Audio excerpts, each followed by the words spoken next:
The Force is with you, young Skywalker. But you are not a Jedi yet. Hey, what up YouTube fam, it's Dupree aka Darth Hater here with some fresh brand new Star Wars news for you. But before we get into it, don't forget to hit that like and subscribe, and also don't forget to check out my last video because it greatly helps out the channel. So let's get into it. So, 2 upcoming Star Wars movies could secretly be connected, and the future could be revealed in the ancient past. So, The Mandalorian dragged Star Wars into a new era. The series served as a fresh take on the universe mere weeks before The Rise of Skywalker brought the sequel trilogy to an underwhelming conclusion, and the episodic saga of a bounty hunter with his young charge made live-action TV the clear future of the franchise and cemented Disney Plus as a part of the streaming landscape. 5 years later, however, the focus is shifting back to the big screen. 4 Star Wars movies are currently in development, and collectively they span the entire timeline from the years after The Rise of Skywalker to a millennia before the prequels. Among these movies, the Mandalorian theatrical spin-off, The Mandalorian and Grogu, has an important opportunity to explain a massive Jedi mystery before an entire movie is dedicated to it. Modern Star Wars canon doesn't tell us much about how the Jedi came to be. James Mangold's upcoming movie, which has the working title Dawn of the Jedi, will provide answers, but The Mandalorian and Grogu could set the stage with a key part of the Jedi lore.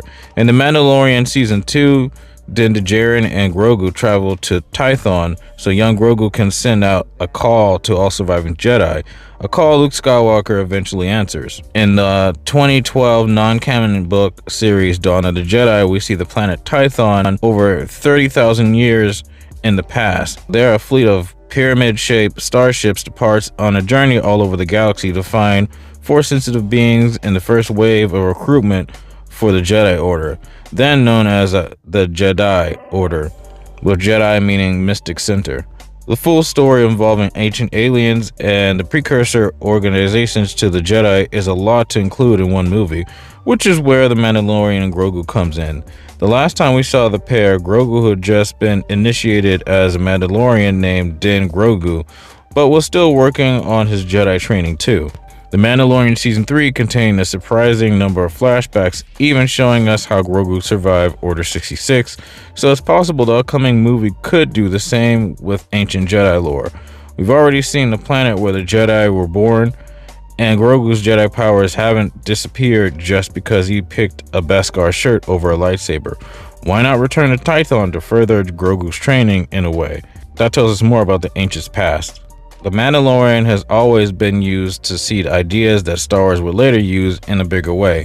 It's where we first see Force healing only a few days before it was used in The Rise of Skywalker.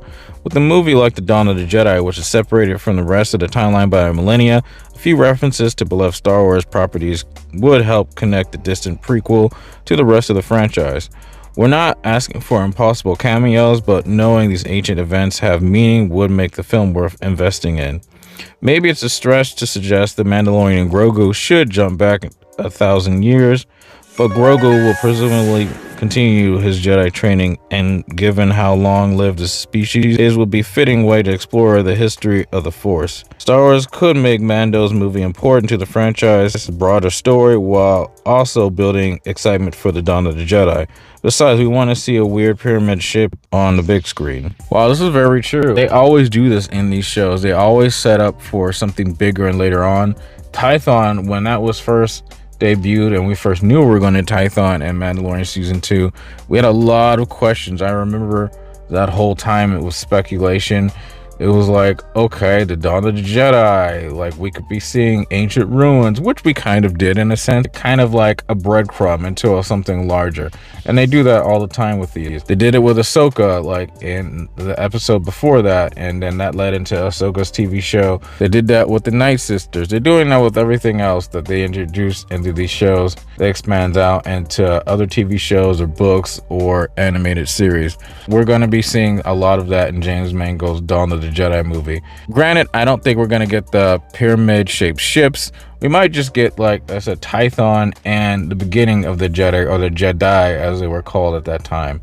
But anyway, let me know what you guys think in the comments down below. Do you think James Mangold's movie is going to touch on Tython, or do you think we're going to get something completely different, or even also possibly Ahch-To, the planet that Luke Skywalker was hiding on in The Last Jedi, which is also supposedly where the first Jedi started?